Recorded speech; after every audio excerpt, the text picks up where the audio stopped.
خدا نے یسایہ پہلے باب میں کہا کہ مجھ میں بدکاری کے ساتھ عہد کی برداشت نہیں، اور خدا نہیں چاہتا کہ وہ اس طرح ہیکل میں آئیں جیسے یرمیہ 7 باب کی 14 آیت میں لکھا ہے، پہلے نہ دعا اور نہ روزہ رکھیں، اور آپ توبہ کرنا نہیں چاہتے۔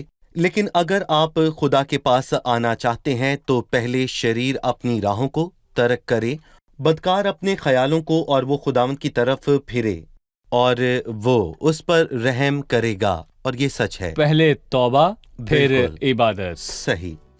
ابھی ہم ایک رپورٹ دیکھیں گے، پھر مطالعے میں آگے بڑھیں گے۔ خدا ابھی دنیا کے شریروں کو مالی طور پر کامیاب ہونے دیتا ہے، حالانکہ ہم بدکار ہیں اور خدا اور اس کی راہوں کو رد کرتے ہیں۔ افسوس، وہ اتنے بلند ہوتے ہیں کہ آخر میں ان کا زوال ہولناک ہوگا۔ دوسری طرف خدا کے فرزند خدا کے حوالے ہوتے ہیں۔ خداوند جس سے محبت رکھتا ہے اس کو تنبیہ کرتا ہے، یہ ان کی ابدی بھلائی کے لیے ہے۔ مسیح کی بھیڑوں پر بہت سی اون نہیں ہے، اس لیے اگر وہ چرواہے کی راہ سے بھٹک جائیں تو ان کو دنیا کی سردی محسوس ہوتی ہے۔ جو مسیحی رفاقت سے دور ہو وہ خداوند کی چھڑی کے نیچے سے گزرتا ہے۔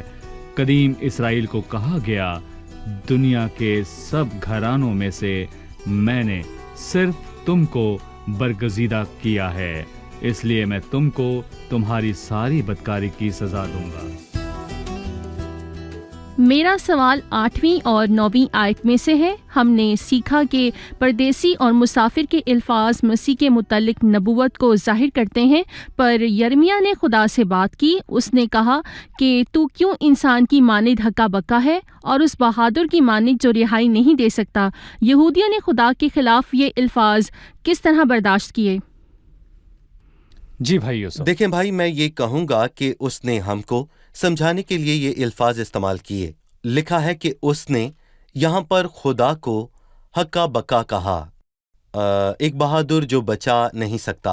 اور میں کہوں گا کہ یہ انسان کا انداز بیاں ہے، لیکن خدا کبھی بھی الجھن کا شکار نہیں ہوتا، وہ بچاتا ہے اور ہم سب کو بچاتا رہے گا۔ لوگ کسی کی سرکشی اور بغاوت پر کیا کریں، اور ان لوگوں کو کس طرح بچائیں جو کہ توبہ کرنا ہی نہیں چاہتے، اور خداوند کسی الجھن کا شکار نہیں کہ اس کے پاس حل نہ ہو، یا پھر وہ بچا نہیں سکتا بشرطیہ کہ وہ توبہ کریں، لیکن لوگوں نے ایسا نہ کیا۔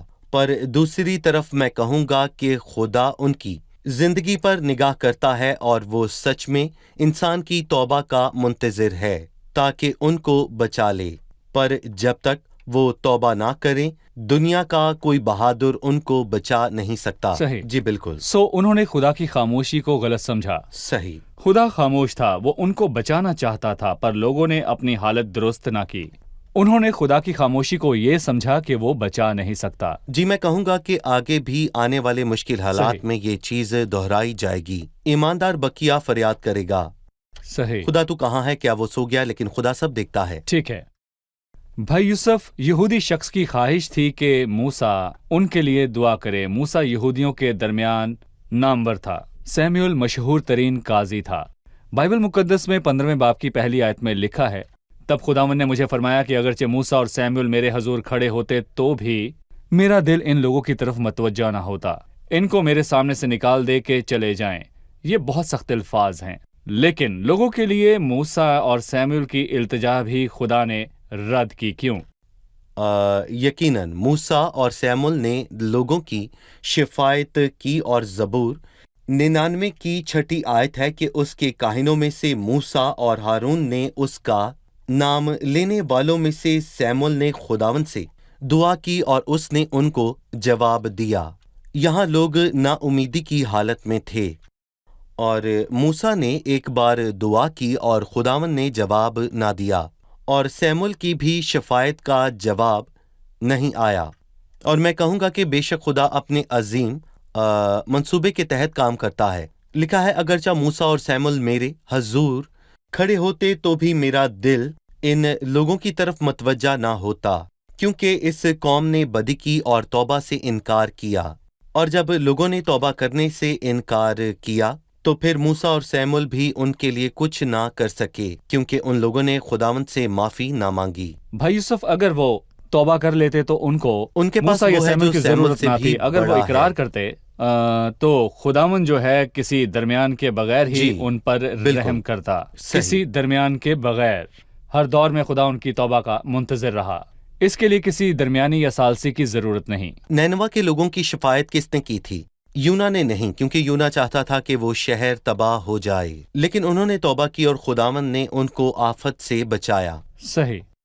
بھائی یوسف، اس کے بعد اگلی آیت ہے، یعنی دوسری آیت میں لکھا ہے، اور جب وہ تجھ سے کہیں کہ ہم کدھر جائیں تو ان سے کہنا کہ خداوند یوں فرماتا ہے کہ جو موت کے لیے ہیں وہ موت کی طرف جائیں، اور جو تلوار کے لیے ہیں وہ تلوار کی طرف، اور جو کال کے لیے ہیں وہ کال کو، اور جو اسیری کے لیے ہیں وہ اسیری میں، اور میں 4 چیزوں کو ان پر مسلط کروں گا، خداوند فرماتا ہے، تلوار کو کہ قتل کرے، اور کتوں کو کہ پھاڑ ڈالے، اور آسمانی پرندوں کو اور زمین کے درندوں کو کہ نگل جائیں اور ہلاک کریں۔ ان 4 چیزوں سے کیا معلوم ہوتا ہے بھائی یوسف؟ میں کہوں گا کہ زندہ خدا کے ہاتھ میں پڑنا سچ میں ہولناک بات ہے۔ خدا نے کہا انتقام لینا میرا کام ہے، اسی لیے خطرہ یہ ہے کہ کوئی اس کی مہربانی اور تحمل اور صبر کو ناچیز جانتا ہے، خدا کی مہربانی اور نہیں جانتا کہ خدا کی مہربانی تجھ کو توبہ کی طرف مائل کرتی ہے، توبہ۔ بلکہ تو اپنی سختی اور غیر تائب دل کے مطابق اس قہر کے دن کے لیے اپنے واسطے غضب کما رہا ہے جس میں خدا کی سچی عدالت ظاہر ہوگی۔ خدا توبہ کا پیغام دیتا ہے تو لوگوں کو چاہیے کہ جلدی توبہ کریں۔ کچھ بادشاہ اپنے لوگوں کے لیے برکت کا باعث ہوتے ہیں۔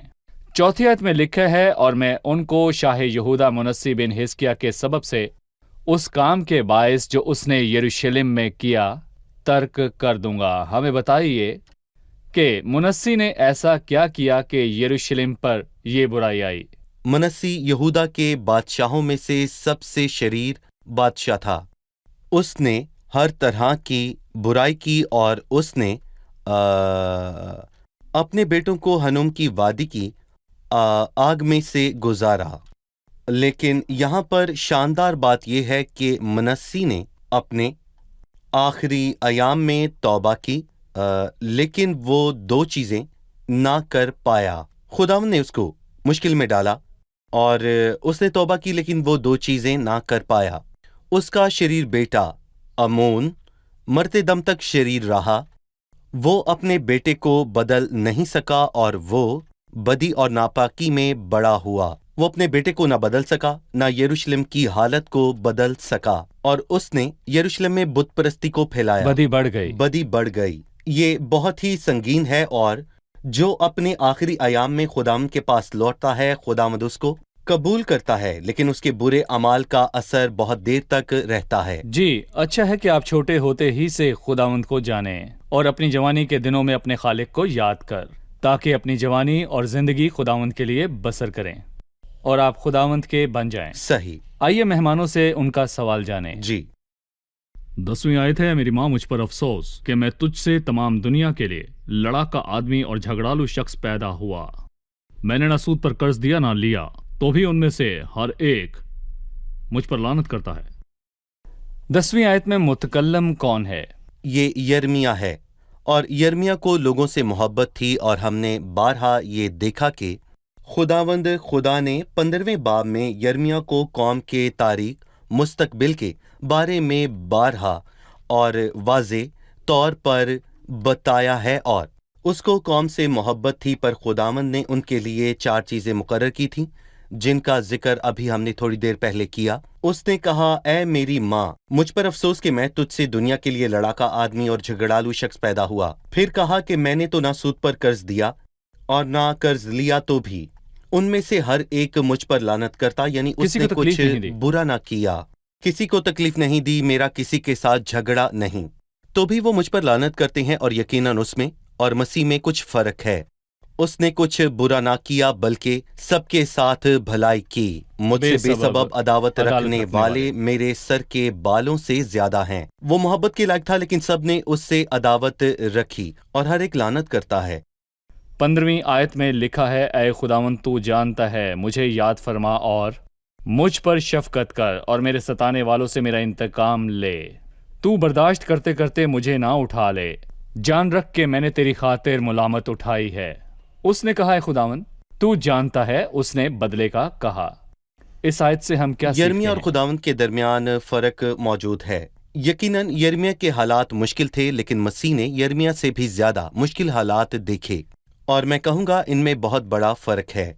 سمسون نے اپنے دشمنوں کے لیے بدلہ چاہا، اور یرمیہ نے بھی اپنے قوم کے لوگوں کے لیے بدلہ چاہا، لیکن مسیح نے اپنے دشمنوں کے لیے باپ سے رحم مانگا۔ صحیح۔ 16ویں آیت میں خوبصورت الفاظ ملتے ہیں، تیرا کلام ملا اور میں نے اسے نوش کیا، اور تیری باتیں میرے دل کی خوشی اور خرمی تھیں، کیونکہ اے خداوند رب الافواج میں تیرے نام سے کہلاتا ہوں۔ بھائی یوسف، یرمیہ نے خداوند کے کلام کی خوبصورتی کو بیان کیا۔ اس میں دو باتیں ہیں، پہلی 11ویں آیت میں، اور اس سے پہلے اس نے کہا، اے میری ماں مجھ پر افسوس کہ میں تجھ سے پیدا ہوا۔ خداوند نے فرمایا، یقیناً میں تجھے تقویت بخشوں گا کہ تیری خیر ہو۔ یقیناً میں مصیبت اور تنگی کے وقت دشمنوں سے تیرے سامنے التجا کروں گا۔ اور خداوند نے اس کو کہا کہ وہ اس کو بچائے گا، اور اس نے یرمیہ کو بچانے کا وعدہ کیا اور اس کی تسلی کے لیے ایک وجہ فراہم کی۔ یہ ہمارے لیے بھی ہے، ہم مشکل حالات سے گزرتے ہیں، پر ہمارے پاس بائبل مقدس موجود ہے۔ تیرا کلام ملا اور میں نے اسے نوش کیا، اور تیری باتیں میرے دل کی خوشی اور خرمی تھی۔ ہمیں بائبل مقدس کو پڑھنے کا حق ہے، کیونکہ یہ ہمیں صحیح۔ تسلی بخشے گی، اور اس کو پڑھنے سے تسلی اور خوشی ملتی ہے۔ باب کے آخری حصے میں 19ویں آیت سے ایک بلاوا اور شرط ہے۔ اس لیے خداوند یوں فرماتا ہے کہ اگر تو باز آئے تو میں تجھے پھیر لاؤں گا اور تو میرے کھڑا ہوگا، اگر تو لطیف کو کثیف سے جدا کرے تو تو میرے منہ کی مانند ہوگا۔ وہ تیری طرف پھریں لیکن تو ان کی طرف نہ پھرنا۔ لکھا ہے، اگر تو لطیف کو کثیف سے جدا کرے تو تو میرے منہ کی مانند ہوگا۔ اس سے کیا مراد ہے؟ دیکھیں بھائی، میں کہوں گا کہ اس میں دو باتیں ہیں۔ سب سے پہلے ایماندار کو گیہوں کے بھوسے سے الگ کرنا ہے، اور اس کی نسبت کیا ہے؟ ہمیں ان چیزوں کو نمایاں کرنا ہے جو عزت اور تعظیم کی حقدار ہیں، جن کی ہماری زندگی میں دراصل کوئی اہمیت نہیں، ان کو نکال دیں۔ اور میں کہوں گا کہ ایماندار خود ہی قیمتی ہے۔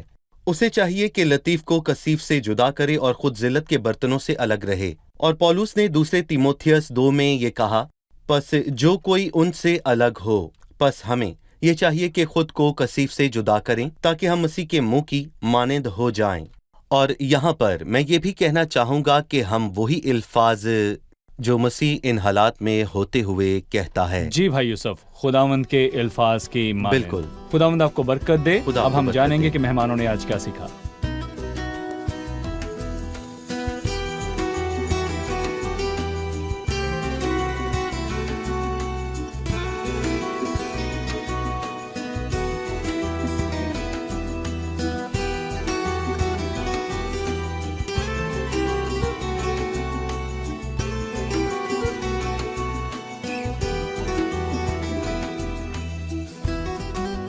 آپ تیار ہیں؟ 14ویں باب کے شروع میں خشک سالی اور قحط اور تلوار کا تذکرہ ہوا۔ ہمیں بتائیے کہ کیوں خداوند نے ان پر کال و قحط اور تلوار بھیجی؟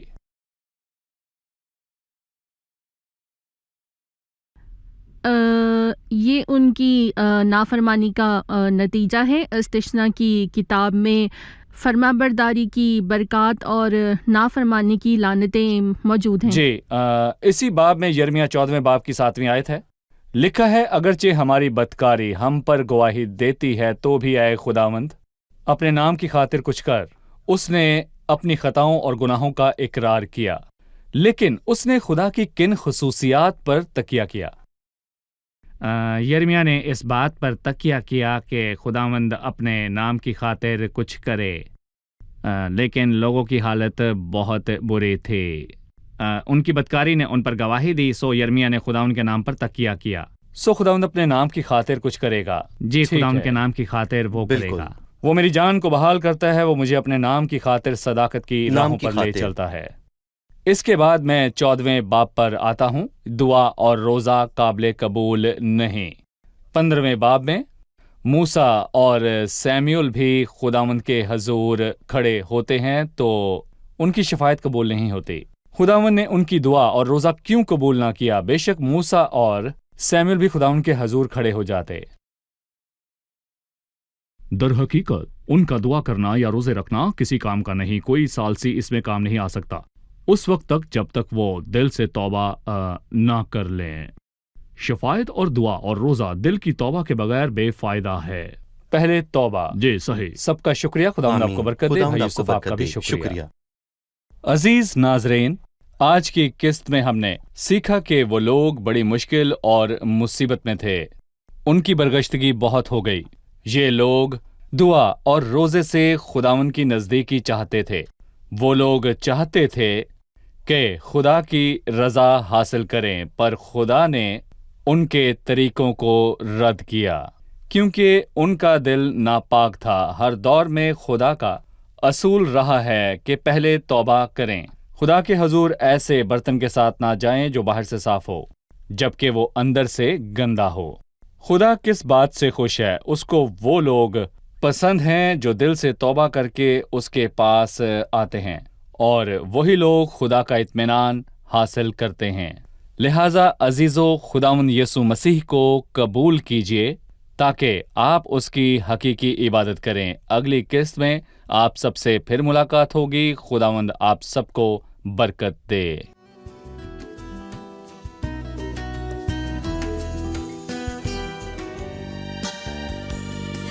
جلست بهدوء ونظرت للعلاء وتأملت صليبا بين أرض وسماء فوقه الحب تجلى بجراح ودماء صافحا عن صليبه بصلاة ودعاء صافحا عن صليبه بصلاة ودعاء يزيح الجبال ينادي تعالى بصوت يهز الضمير يشيع السلام ينير الظلام فيبصر حتى الضرير.